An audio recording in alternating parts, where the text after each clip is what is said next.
नमस्कार दोस्तों, मैं एक नई लर्निंग के साथ हाजिर हूँ और आज की इस लर्निंग में जिस बिजनेस और फाइनेंस की चर्चा करेंगे, उस बिजनेस के ऊपर जो फाइनेंशियल सिचुएशंस है उसका अवलोकन करने की कोशिश करेंगे।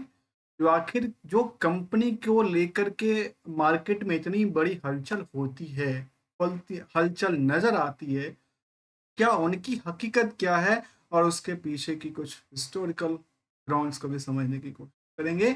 और साथ में क्या वो आगे चल कर के फ्यूचरिस्टिक भी बनने वाले हैं, मल्टीबैगर ही बनने वाले हैं।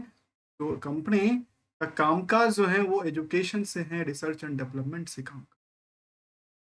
चलिए कुछ पहलू को सबसे पहले समझिए। मैंने मार्केट से कुछ कंपनी को लगातार फिल्टर फिल्टर करते रहता हूँ कि आखिर कोई ऐसी कंपनी हो जिसमें वाई वाई का ग्रोथ रेट हो। मार्केट में यदि आज की स्टॉक प्राइस हो तो वो 50 डे मार्क से ज़्यादा होना चाहिए, 200 डे मार्क से ज़्यादा बेटर हो। उसके लिस्ट में कंपनी का नाम शामिल करता है और मुझे मिला है कंपनी का, और उस पर हम चर्चा करने की कोशिश करेंगे।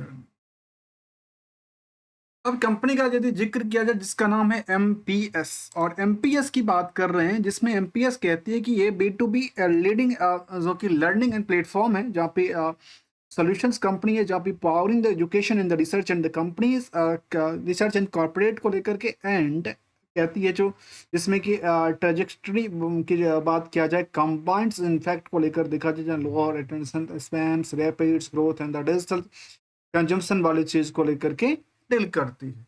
और कंपनी एक बात को और भी गौर से लिखती है कि ये जो पावर्ड हैं वो एआई और एमएल वाले सिचुएशन, जो प्रोडक्टिविटीज हैं आईटी सेक्टर की, उसमें भी डील करती पाई गई।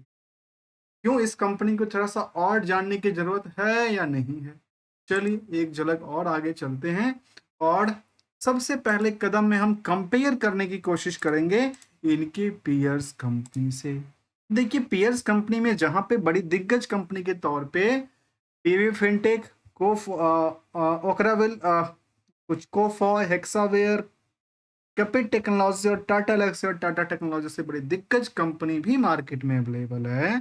तो उन सभी कंपनियों के कंपैरिजन, इनका स्टॉक प्राइस की बात किया जाए तो ज्यादातर कंपनियों के कंपैरिजन इसका वैल्यूएशन आज भी अंदर वेटेज है, बहुत ज़्यादा भीड़ नहीं है। डेट टू इक्विटी बिल्कुल न्यूट्रल के आसपास पड़ी है। करंट मार्केट की प्राइस को देखा जाए तो काफ़ी ज़्यादा रनवे पे उड़ चुकी है। इंट्रिंसिक वैल्यू करीब 300% रैली क्रिएट कर चुका। अब जिस सवाल को लेकर के हमने कहा था उसको यहीं पे हमने सभी कंपनियों का फंडामेंटल से लेकर के और मार्केट की चार्ट ग्राफ को भी हमने एक ही लाइन में खड़ा कर दिया। और खड़ा करने के टाइम पे हमने ये देखा कि यहाँ पे देखिए ऑन एवरेज यदि पीयर्स को कंपेयर किया जाए तो वो 16% की ग्रोथ बनाती है from the sales point of view से। तो वहां पे यदि प्रॉफिट के नंबर की बात करेंगे तो ऑन एवरेज कहता है 26% के आसपास, जबकि इस कंपनी का वायो वाई ग्रोथ करीब 40%, तो प्रॉफिट भी करीब 36% से 35% को मान लेते हैं। जबकि इस तरह की रैली इसके बाकी दिग्गज कंपनी, चाहे वो कोफो हो, चाहे वो हेक्सावेयर हो, चाहे वो कपिट टेक्नोलॉजी जैसी कंपनी हो, तो इस तरह के आंकड़ा नहीं निकल के आए हैं। कुछ कंपनी में प्रॉफिट बढ़ा तो कुछ में सेल्स का नंबर बढ़ा, यहाँ पे दोनों बढ़ी। ऐसे ही क्वार्टरली को भी देखा जाए, जहाँ पे क्वार्टर ऑन क्वार्टर को अवलोकन किया जाए तो यहाँ पे 4% से लेकर 15%। तो कुछ कंपनी में, एक कंपनी जिसका नाम पीवी फिनटेक है, उसमें सबसे ज़्यादा दिग्गज रिटर्न क्रिएट करती देखी गई, इंक्रीज करती देखी गई, इंप्रूवमेंट करती देखी गई from the quarter on quarter को। तो ये तो था एक फाइनेंशियल परफॉर्मेंस की बात। अब यदि हम मार्केट की चार्ट की तरफ देखा जाए तो हमने चार्ट को भी एक ही लाइन में खड़ा किया और समझने की कोशिश किया, तो समझ में आया कि कंपनी बाकी कंपनियों के कंपैरिजन में यहाँ केवल 3% की बिकवाली हुआ है प्रॉफिट के साथ। तो इसके दिग्गज कंपनियों में आज के सिचुएशन में प्राइस जो है वो ऊपरी सतह से, अर्थात 52 वीक की हाई प्राइस से किसी में 20% तो किसी में 40% तक का गिरावट दर्ज करती है। तो यहाँ कह सकते हैं आज के सिचुएशन में भी कंपनी में क्या था, स्थिरता बना के रखी है, चाहे इनकी ग्रोथ रेट हो, चाहे इनकी स्टॉक प्राइस का ट्रेंड ही क्यों ना हो। एक चीज को और समझने की जरूरत है, जो क्या निवेशकों का इंटरेस्ट भी इसमें कितना बनता है और क्या इसमें एफआईडीआई की भी कुछ भूमिका बनती है, उसको लेकर देखा जाए तो यहाँ कहती है कंपनी में एफआई की होल्डिंग 2%, डीआई बिल्कुल नहीं है। आम निवेशकों के पास भी करीब 28% की होल्डिंग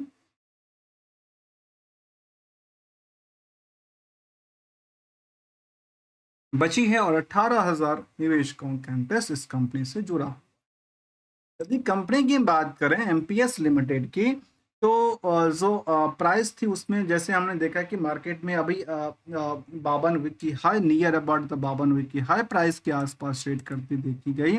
वहां कंपनी का मार्केट कैप 5,000 करोड़ के आसपास है। तो यदि प्रमोटर कंट्रोल देखा जाए 68%, आरओई आरओसी की दोनों का आंकड़ा करीब 26 से 25% तक रहा है।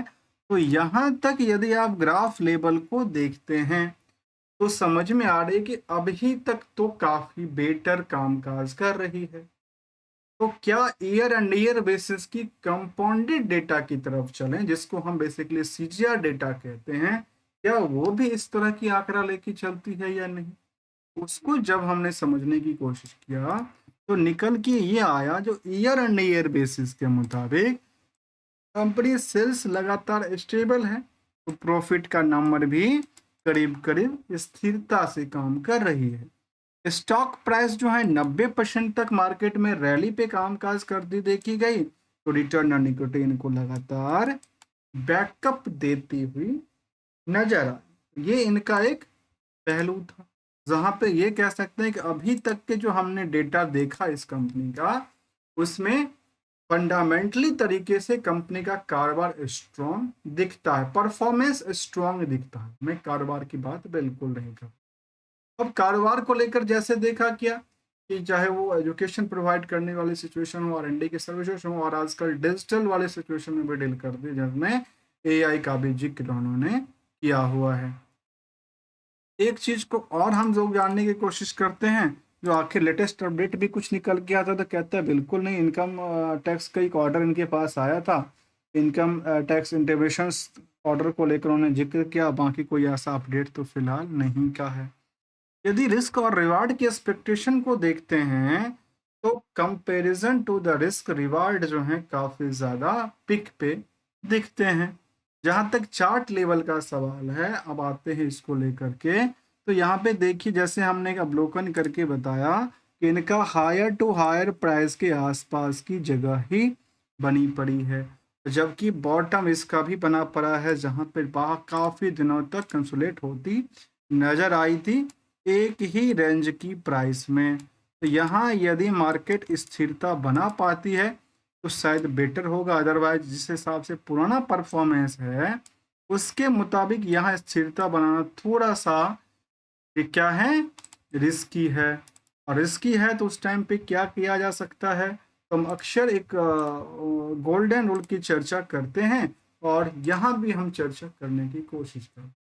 दोस्तों, गोल्डन रूल ये कहता है कि प्रॉफिट दिखती हुई नॉशनल प्रॉफिट को लपेटने की जरूरत है, और लगातार होती हुई लॉस को स्टॉप करने की भी जरूरत है। आपने जिस भी प्राइस पे लिया, दिया या ना लिया, रखा, वो सब आपके रिस्क फैक्टर है, क्योंकि money is everything, secure and safe for the future tomorrow.